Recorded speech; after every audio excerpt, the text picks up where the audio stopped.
بسم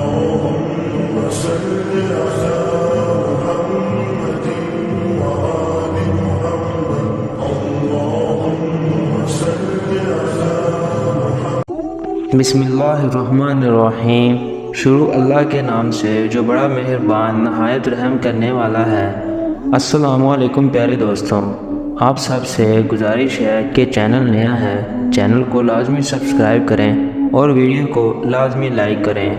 آج کی ہم اس ویڈیو میں بیان کریں گے کہ جنت میں سے سانپ اور مور کو کیوں نکالا گیا۔ سانپ اور مور نے ایسا کیا گناہ کیا کہ ان کو جنت میں سے نکال لیا گیا۔ جنت میں گھومنے پھرنے اور کھانے پینے کو سب کچھ موجود تھا، لیکن حضرت آدم علیہ السلام تنہائی کی وجہ سے اپنے آپ کو اکیلا محسوس کرتے تھے۔ اللہ تعالیٰ نے حضرت آدم علیہ السلام میں سے ہی بی بی حوا کو بنایا اور ارشاد فرمایا کہ جنت میں کھاؤ پیو گھومو پھرو، لیکن خبردار اس درخت کے قریب بھی مت آنا، اس درخت کے پھل کو مت کھانا۔ اگر تم نے اس درخت کے پھل کو کھایا تو تم ظالموں میں سے ہو جاؤ گے۔ جنت میں اس وقت سانپ اور مور بھی رہا کرتے تھے۔ سانپ کے منہ سے عبرت کی خوشبو آیا کرتی تھی اور سانپ کے پاؤں بھی تھے۔ مور جس طرح آج دنیا میں کتنا خوبصورت ہے، اس سے بھی زیادہ جنت میں یہ خوبصورت ہوا کرتا تھا، اور اس کے پاؤں بھی بہت خوبصورت تھے۔ سانپ اور مور جنت سے باہر آ جایا کرتے تھے۔ ایک دن سانپ اور مور جنت سے باہر آئے اور ان کی ملاقات شیطان سے ہوئی۔ شیطان نے کہا کہ مجھے بھی جنت کے اندر لے جاؤ، تو سانپ اور مور نے انکار کر دیا اور کہا کہ ہمیں اللہ تعالیٰ کا خوف ہے کہ کہیں تم کو جنت کے اندر لے جاتے ہوئے پکڑے نہ جائیں۔ لیکن شیطان نے اپنی دوستی کا واسطہ دیا اور کہا کہ ہم جنت میں پہلے اکٹھے رہا کرتے تھے۔ سانپ اور مور نے پھر انکار کر دیا۔ شیطان نے دائمی زندگی کا خواب دکھایا، جس میں سانپ بہکاوے میں آ گیا۔ سانپ نے مشورہ دیا کہ تم میرے منہ میں بیٹھ جاؤ اور میں تمہیں جنت کے اندر لے جا کر اگل لوں گا، اس سے کسی کو پتہ نہیں چلے گا۔ شیطان نے ایسے ہی کیا اور سانپ کے منہ میں بیٹھ گیا۔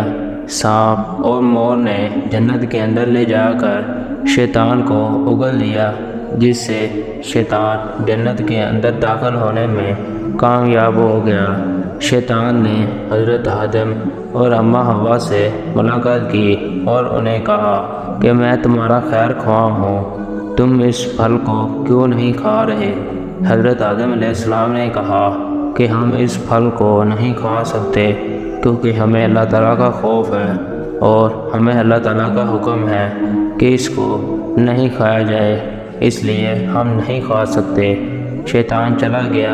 اس کے بعد حضرت آدم علیہ السلام سونے چلے گئے۔ شیطان اماں حوا کے پاس دوبارہ آیا اور کہنے لگا کہ اللہ تعالیٰ نے تم لوگوں کو اس لیے منع کیا تھا کہ تم اس پھل کو کھا کر ہمیشہ نہ مرنے والی زندگی جیو اور ہمیشہ جنت میں رہو۔ اماں حوا شیطان کے بہکاوے میں آ گئی اور انہوں نے یہ پھل کھا لیا۔ جب حضرت آدم علیہ السلام سو کر اٹھے تو اماں حوا نے حضرت آدم علیہ السلام کو پھل کھانے کے لیے مجبور کیا۔ حضرت اماں حوا حضرت آدم کو پھل کھلانے میں کامیاب ہو گئیں۔ جیسے ہی ان دونوں نے پھل کھایا، ان کے جسم سے جنت کا لباس ہٹا دیا گیا اور اللہ تعالیٰ نے کہا میں نے تم دونوں کو یہ پھل کھانے سے منع کیا تھا، لیکن تم لوگوں نے میری بات نہیں مانی اور اپنی جان پر ظلم کیا۔ پھر حضرت آدم اور حضرت اماں حوا علیہ السلام کو اس غلطی کا احساس ہوا۔ پھر انہوں نے اللہ تعالیٰ سے معافی مانگ لی۔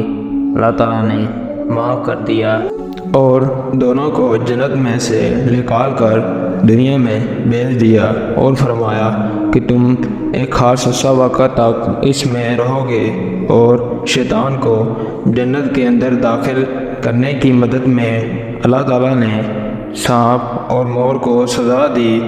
مور کی خوبصورتی کو چھین لیا گیا اور جس پاؤں سے وہ چل کر شیطان کو اندر لایا تھے اور اس پاؤں کو بدصورت بنا دیا، اور سانپ کے منہ سے عبرت کی خوشبو نکال کر زہر بھر دیا اور اس کے پاؤں بھی چھین لیے اور ان دونوں کو بھی زمین میں بیچ دیا۔